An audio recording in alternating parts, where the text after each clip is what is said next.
Break के बाद एक बार फिर से आप सभी का स्वागत है। अभय सिंह चौटाला ने कहा कि महात्मा गांधी पर प्रदेश के स्वास्थ्य मंत्री अनिल विज ने जो टिप्पणी की है वो पूरे देश के लिए अपमान है। चौटाला यहां जाट धर्मशाला में जिला स्तरीय इनेलो कार्यकर्ताओं की बैठक को संबोधित कर रहे थे। उन्होंने कहा कि 23 फरवरी को इस्लामाबाद के पास इनोला SYL नहर की खुदाई करेगी। इसके लिए सभी कार्यकर्ता तैयार हैं। चौटाला ने कहा कि इनोला संगठन को मजबूत करने के लिए पूरे प्रदेश में सदस्यता अभियान चलाया जाएगा। प्रत्येक जिले में हजारों की संख्या में कर्मठ और ईमानदार लोगों को पार्टी से जोड़ा जाएगा। 3 साल पहले पार्टी ने अपना सदस्यता अभियान चलाया था। चौटाला ने कहा कि स्वर्ण जयंती के मौके पर सरकार ने 17,000 करोड़ रुपए खर्च किए। रेलवे ट्रैक पर सेल्फी लेने की कीमत दिल्ली में 2 छात्रों को अपनी जान देकर चुकानी पड़ी। ये बच्चे ट्रेन के सामने खतरनाक स्टंट कर वीडियो सोशल साइट पर अपलोड करना चाहते थे, लेकिन इस चक्कर में उनकी जान चली गई। दोनों छात्र मयूर विहार के रहने वाले हैं और एक ही क्लास में पढ़ते थे। दरअसल शनिवार शाम को 7 स्कूली छात्र अक्षरधाम रेलवे ट्रैक पर स्टंट करने के इरादे से पहुंचे। यहां आने से पहले इन लड़कों ने एक प्रोफेशनल कैमरा भी किराए पर लिया था। शाम 5 बजे के करीब सभी 7 लड़के अक्षरधाम रेलवे ट्रैक पर पहुंचे। सबसे पहले शुभम और यश रेलवे ट्रैक पर खड़े हो गए। सामने से ट्रेन आ रही थी। ये ट्रेन आनंद विहार से नई दिल्ली की तरफ जा रही थी और बाकी के छात्र वीडियो बना रहे थे। दोनों ट्रेन के आने का इंतजार करने लगे। दोनों को ट्रेन के नज़दीक आने के बाद ट्रैक से कूद जाना था।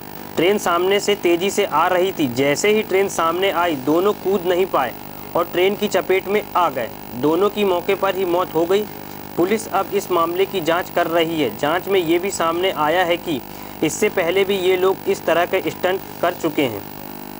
कांग्रेस नेता शीला दीक्षित ने समाजवादी पार्टी को साइकिल चुनाव चिन्ह आवंटित करने पर उत्तर प्रदेश के मुख्यमंत्री अखिलेश यादव को बधाई दी। गौरतलब है कि इस बात के संकेत मिल रहे हैं कि आगामी चुनावों के मद्देनजर दोनों दलों में गठबंधन को लेकर चर्चा जारी है। दिल्ली की पूर्व मुख्यमंत्री ने कहा, पार्टी का चुनाव चिन्ह मिलने पर मैं अखिलेश को बधाई देती हूं। यह अच्छा है कि चुनाव आयोग ने इस मुद्दे पर निर्णय किया है। अखिलेश की अगुवाई वाली समाजवादी पार्टी के साथ कांग्रेस के संभावित गठबंधन के बारे में पूछे जाने पर उन्होंने कोई सीधा उत्तर नहीं दिया, लेकिन संकेत दिया कि दोनों पक्षों के बीच बातचीत चल रही है। डीएम के निर्देश में मतदाताओं के जागरूक अभियान को लेकर एटा में रैली निकाली गई। एटा में चुनाव को लेकर आज डीएम के निर्देश में मतदाताओं के जागरूक अभियान को लेकर शहर में निकाली गई रैली, जिसमें डीएम, एडीएम और जिला जज रहे रैली में मौजूद। ये रैली कलेक्ट्रेट से जीटी रोड होते हुए कचहरी रोड से कलेक्टर पर किया समापन। एटा से सतीश यादव की रिपोर्ट। चुनाव की जो रैली निकाली गई है, क्या उद्देश्य था इसका? इसमें जो अधिवक्तागण हैं, उनके जो अध्यक्ष हैं, बार के महामंत्री हैं, और सभी पदाधिकारियों ने, सभी अधिवक्तागणों ने डीएम साहब, कप्तान साहब की अगुवाई में एक जुलूस इसलिए निकाला कि जो मतदाता हैं वो इस बात से अवेयर हो जाएं, जानकार हो जाएं कि हमें 11 तारीख को मतदान करना है।